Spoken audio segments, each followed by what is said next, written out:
Good morning to all of you. आप सभी का स्वागत है इस बैच में और इस क्लास में।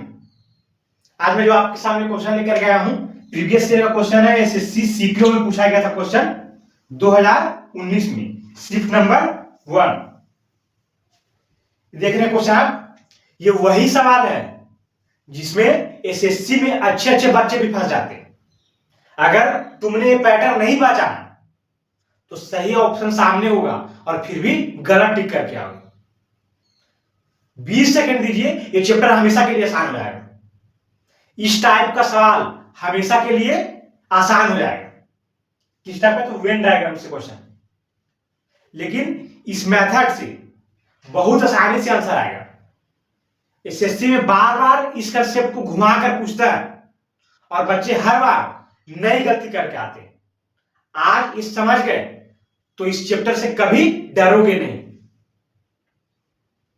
मैं अभी करके दिखाता हूं इस क्वेश्चन को।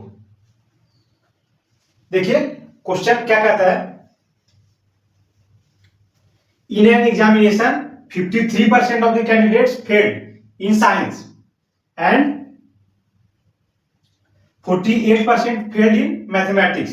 If 40% failed in both subjects, what percentage pass in both subject. यहां देखिए 53%, 48% और 40%। ये क्या है? ये 53% क्या बताया गया है कि क्या है? 53 हिंदी में एक बार रीड कर देता हूं आपके लिए, उसके बाद और हिंदी मीडियम वालों के लिए भी हो जाएगा। एक परीक्षा में 53% छात्र विज्ञान में उत्तीर्ण हुए तथा 48% गणित में उत्तीर्ण रहे। यदि 40% दोनों विषयों में उत्तीर्ण रहे तो दोनों विषयों में कितने प्रतिशत उत्तीर्ण हुए? देखिए आपको क्वेश्चन को अच्छे से मैं समझा देता हूं, उसके बाद आप सॉल्व कीजिएगा तो आपको एकदम मजा आ जाएगा। इसे देखिए क्वेश्चन क्या कह रहा है कि 53% छात्र जो है विज्ञान में क्या हो गए? फेल हो गए। 48% छात्र जो है वो गणित में फेल हो गए। और कहता है कि 40% छात्र दोनों में फेल हो गए। तो क्वेश्चन में क्या पूछ रहा है कि दोनों विषयों में कितने प्रतिशत उत्तीर्ण हुए। इस प्रकार का क्वेश्चन जो है सॉल्व करने के लिए आपको क्या करना पड़ेगा? पहले वेन डायग्राम के कंसेप्ट को समझना होगा, उसके बाद इस प्रकार के क्वेश्चन आप सॉल्व कर पाएंगे। देखिए यहां पर मैं आपके लिए कंसेप्ट लेकर के आया हूं, जैसे कि ये देखिए एक यहां पर इतने इस सर्कल में जितने भी लोग हैं वो सभी क्रिकेट खेलना पसंद करते हैं, क्रिकेट खेलना। और ये वाले सर्कल में, ब्लैक वाले सर्कल में फुटबॉल खेलना पसंद करते थे। यहाँ पर जितने भी लोग हैं सभी फुटबॉल खेलना पसंद करते हैं। लेकिन जो यहाँ पर ये देखिए, ये इंटरसेक्शन बोला जाता है इसको, ये इसमें वही लोग हैं जो क्रिकेट और फुटबॉल दोनों खेलते हैं। इसको लिखा जाता है cricket intersection football, both cricket and football. और ये यहां से लेकर के यहां तक क्या हो गया? ओनली क्रिकेट, सिर्फ क्रिकेट खेलने वाले यहाँ पर इतने लोग हैं। यहां से यहां तक वाले सिर्फ ओनली क्रिकेट, और ये यहां से यहां तक क्या हो गया? Only football. और ये वाला क्या हिस्सा हो गया? ये वाला क्रिकेट और फुटबॉल दोनों खेलेंगे, दोनों खेलना पसंद करते हैं। और यही बात अगर रह गई, आपसे पूछे कि क्रिकेट और फुटबॉल दोनों खेलने वाले की संख्या कितनी है, तो आप उसके लिए फॉर्मूला देखिए मैं लिख करके लाया हूं कि क्रिकेट और फुटबॉल दोनों कितने लोग खेलेंगे। तो वो है क्रिकेट यूनियन फुटबॉल। यूनियन का मतलब होता है जोड़ना, क्रिकेट और फुटबॉल। इसका फॉर्मूला जो आप निकाल करके आएंगे, एन सी क्रिकेट, ये हो गया क्रिकेट वाला, प्लस नंबर ऑफ फुटबॉल, ये हो गया फुटबॉल। ये पूरा को जोड़ दिए, ये पूरा और ये पूरा जोड़ दिए, तो यहां पर आपने देखा कि इसको एक बार जोड़े तो ये भी आ गया, और इसको एक बार जोड़े, ये वाला जो है हिस्सा है इंटरसेक्शन वाला, वो क्या हो रहा है? 2 बार आ रहा है। तो 2 बार आ रहा है तो उसको हम लोग एक बार घटा देंगे, तो minus N cricket intersection at, एक बार इसको घटा देंगे तो यहां से लेकर के यहां तक टोटल वैल्यू निकल करके आ जाएगी। क्रिकेट और फुटबॉल दोनों खेलने वालों की संख्या निकल करके आ जाएगी। ये फॉर्मूला इस प्रकार से है, क्या है? एन सी यूनियन एफ बराबर number of cricket plus number of football minus N C intersection F. ये हो गया फॉर्मूला, आप समझ गए? तो देखिए इस क्वेश्चन में जो बोला गया है हमें वही निकालना है। यहां पर क्या बात किया गया? यहां पर देखिए दोनों में फिर दोनों ने तो कितने हुए? 40%। दोनों विषयों में। तो यहाँ पर यही फॉर्मूला को इसमें लगाना है, फॉर्मूला कि number of science and maths में अनुत्तीर्ण होने वाले की संख्या कैसे निकालेंगे हम, इसके लिए फॉर्मूला हो जाएगा साइंस में फेल होने वाले की संख्या प्लस मैथ्स में फेल होने वाले की संख्या में क्या करेंगे हम, इंटरसेक्शन को घटा देंगे, number of S intersection M. तो आपका आंसर निकल करके आ जाएगा। आंसर नहीं है उसके बाद एक और स्टेप करना पड़ेगा।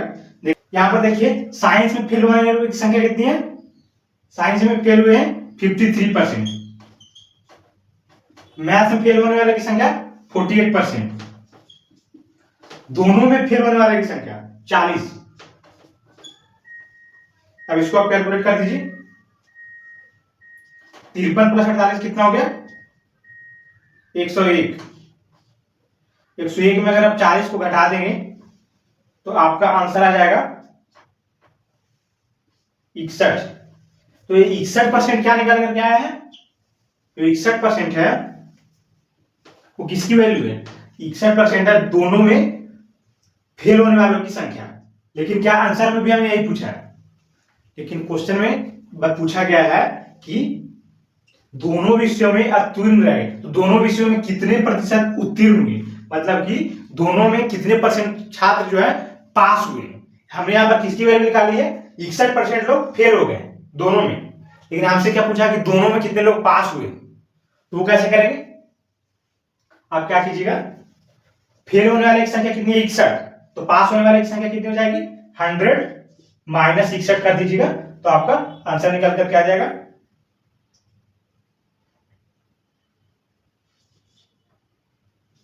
39%। 39% क्या निकल करके आ गया, दोनों विषयों में पास हुए जो जिसकी संख्या है 39। आप इस प्रकार से 39%, option number B is the correct answer. 39%, option number B इसका सही उत्तर हो गया। आप इसके ऊपर वेन डायग्राम के ऊपर हम एक और सवाल प्रैक्टिस कर लेते हैं, जिससे आपको और क्लैरिटी मिल जाएगी। देखिए इस क्वेश्चन में क्या बताया गया है कि in an examination 47% passed in science and 51% failed in mathematics. If 42% failed in both subjects, what percentage passed in both subjects. तो क्या बोल रहा है सवाल कि 47% सफल रहे किसमें, साइंस में, 51% असफल हो गए किसमें, गणित में, और दोनों में असफल कितने परसेंट रहे, 42%। तो यहां पर पूछा गया था दोनों विषयों में कितने प्रतिशत सफल रहे, सफल कितने रहे दोनों विषयों में, ये पूछा गया। लेकिन हम जानते हैं कि ये वेन डायग्राम से सॉल्व होगा, एंड साइंस और इंटरसेक्शन यूनियन मैथ्स, ये वाला फॉर्मूला लगाएंगे तो क्या निकल कर आ जाएगा, दोनों में पास होने वालों की संख्या निकल करके आ जाएगी। लेकिन हमें यहां पर निकालना है साइंस और मैथ्स दोनों मिला करके दोनों में पास हुए बच्चे निकालना है कि दोनों में फेल हुए निकालना है। आप इसका सिलेक्शन आप किससे करेंगे, तो यहां पर दोनों लिखा रहेगा, बोथ किसमें है, दोनों विषयों में असफल रहे, 42% बोल रहा है दोनों विषयों में असफल रहे। यहां पर ये 42% फेल्ड इन बोथ सब्जेक्ट, यहां पर बोथ जिसके पास फेल का दिखाया है, तो हम भी फेल का निकालेंगे। तो साइंस में फेल होने वाले की संख्या बताइए। आप बोलेंगे यहां पर दिया ही नहीं है, साइंस में पास होने वाले 47% दिया है, लेकिन फेल कितने परसेंट फेल हुए हैं, 100 माइनस 47 कर दीजिएगा, तो यहाँ पर 53% क्या निकाल करके आ जाएगा, साइंस में 53% लोग फेल हुए। अब बोलेंगे मैथ्स में कितने लोग फेल हुए हैं, कितने परसेंट, तो दिया हुआ है 51% आप सफल रहेगा मैथ्स में। फिर इंटरसेक्शन को हटा दीजिए, दोनों विषयों में कितने लोग फेल रहे हैं, 42%। कैलकुलेशन कर दीजिएगा, 53 प्लस 51 कितना हो जाएगा, 104, माइनस 42 कर दीजिएगा, तो आपका निकल करके आ जाएगा 62% ये 62% क्या निकल करके आया, क्या आप बता पाएंगे, ये 62% जो है ये किसकी वैल्यू है, ये 62% है कि दोनों सब्जेक्ट में, साइंस और मैथ्स में, दोनों में टोटल 62% लोग फेल हो गए। लेकिन हमें क्या ये पूछा है कि दोनों विषयों में, यहां पर क्या पूछा हमें दोनों विषयों में कितने प्रतिशत सफल रहे। यहां पर दोनों विषयों में 62% असफल हो गए, लेकिन पास होने वाले की संख्या कितनी हो जाएगी? अगर 62 फेल हो गए तो पास कितने हो जाएंगे? आप क्या कर दीजिएगा, 100 माइनस 62 इक्वल टू कितना हो जाएगा? 38%। मतलब कि 38% लोग दोनों विषयों में पास हुए हैं। 62% अगर फेल हुए तो 38% लोग पास हुए। देख लीजिए option number A is the correct answer. 38% दिखा रहा है ऑप्शन नंबर ए। तो इसका आंसर क्या निकल रहा है? दोनों विषयों में कितने प्रतिशत लोग सफल रहे? तो 38% लोग सफल रहे। इस प्रकार से आप क्वेश्चन को कितनी आसानी से सॉल्व कर पाएंगे वेन डायग्राम्स। उसके लिए आपको ये फॉर्मूला आपको याद रखना है, साइंस यूनियन मैथ्स। यूनियन वाला फॉर्मूला क्या करना है? दोनों को जोड़ना है, फिर इंटरसेक्शन में घटा देना है। इस प्रकार से क्वेश्चन आपको आसानी से सॉल्व हो जाएगी।